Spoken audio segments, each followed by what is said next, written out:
Kukwento ko ngayon kung ano yung karanasan ko dito sa Recto Avenue ng 12 midnight. Panoorin at makinig. Tara!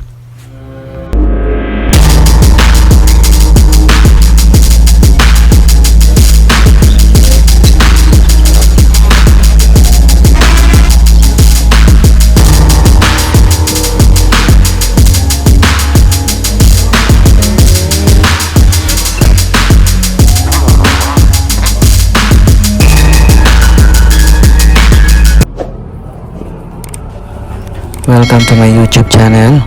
Don't forget to like and subscribe. Baywalk Tour.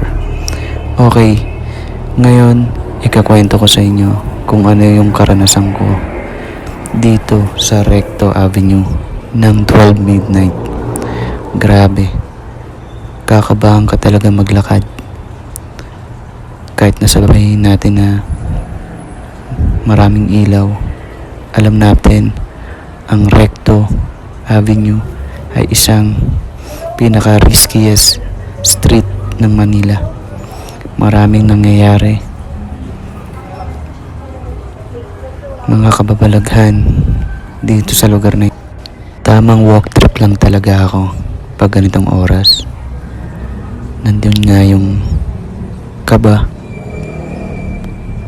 takot, naghalo na lahat. Sobrang nakakatakot talaga dito sa lugar na ito pag ganitong oras. Kaya wag na kayo magtangkang maglakad. Itong lugar na ito is napakadelikado talaga pag mga ganitong oras. Alas 12 ng gabi. Kaya ako lang talaga naglalakas loob na maglakad ng ganitong oras. Kaya ngayon, ikakwento ko sa inyo kung ano yung karanasan ko ngayong gabi dito. Panoorin at makinig. Okay, ito na yung gabi na papunta ako sa Recto Avenue, sa kabahan nito. Sobrang kakabahan ka talaga.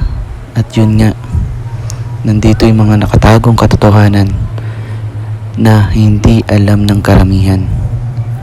Alam naman natin ang Recto Avenue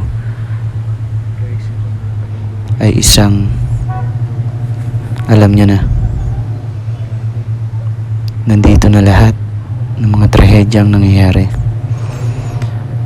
Siguro ngayon sa akin, feeling ko kakabahan ako kasi may eksena talaga dito na may, alam nyo na.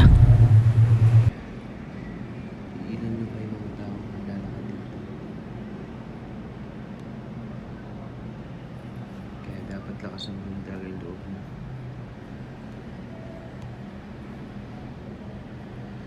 Napakadilim. Ito nga pala yung isip ng Recto. Grabe, tinanggalan na nila ng ilaw. Napakadilim.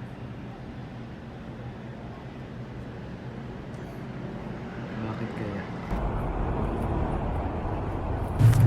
Ang akin, hindi ko sinisiraan ang Maynila. Pinapakita ko lang pag mga ganitong oras, ganito talaga kadelikado. Kaya wag na talagang masyadong lumabas-labas yung mga tao.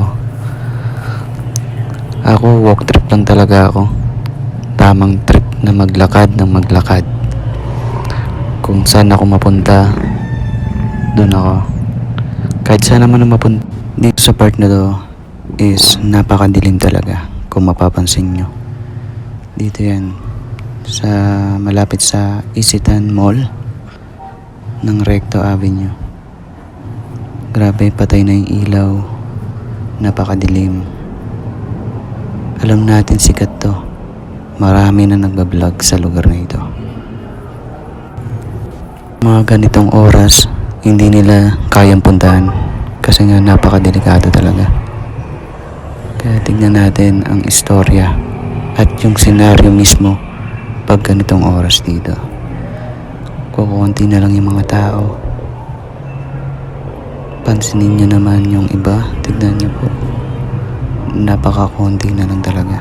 Iilan na lang yung mga Minsan mga empleyado ang nakikita nyo po. Ayan, may mga street foods din tayo nakikita. At iilan na lang yung mga tao. Napakadilim dito sa lugar na ito. Kaya dapat doble ingat pag napadpad ka rito. Kaya nga, sobrang ganitong oras is napakakunti na lang talaga ng mga tao. Iilan na lang talaga ang makikita nyo.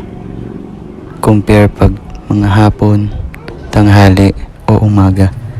Nandun yung oras pasok ng mga empleyado or pag-uwi ng mga empleyado. Kaya ganito ang mga eksena paggabi rito. Nakakatakot talaga. Kaya nga kung ikaw mapadpad ka sa lugar na ito, mag-isip-isip ka.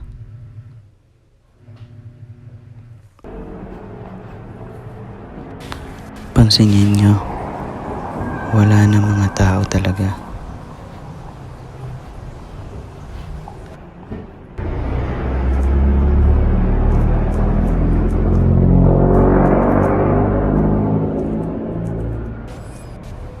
Tingnan nyo, iilan na lang mga tao dito. Grabe.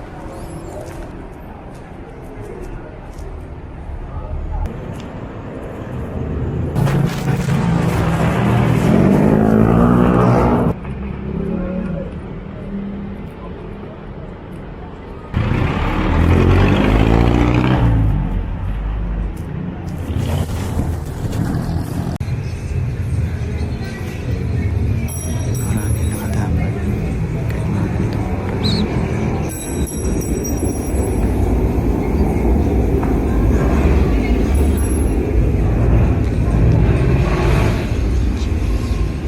Puntang Pasig. Street foods na tayo makikita. Napakadilim dito. Kaya mag-ingat na lang din talaga tayo.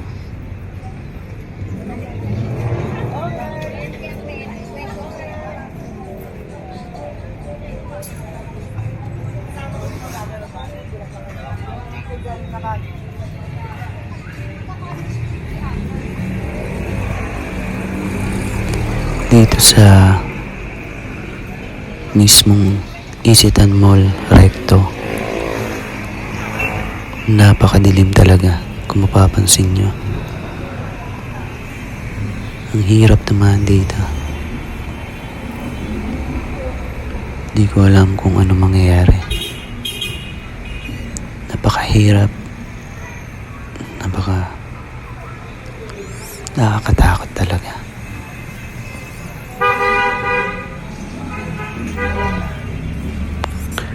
Kung mahina-hina ka, makakakuha ka talaga. Kaya konting ingat na lang sa pagpunta dito.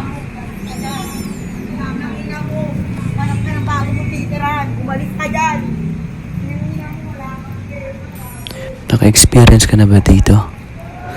Comment mo na lang sa comment section.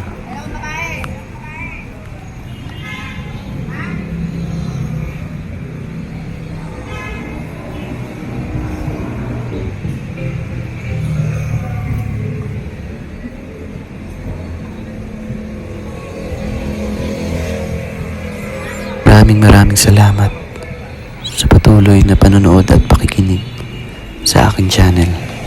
Don't forget to like, comment, and subscribe. Thank you so much po.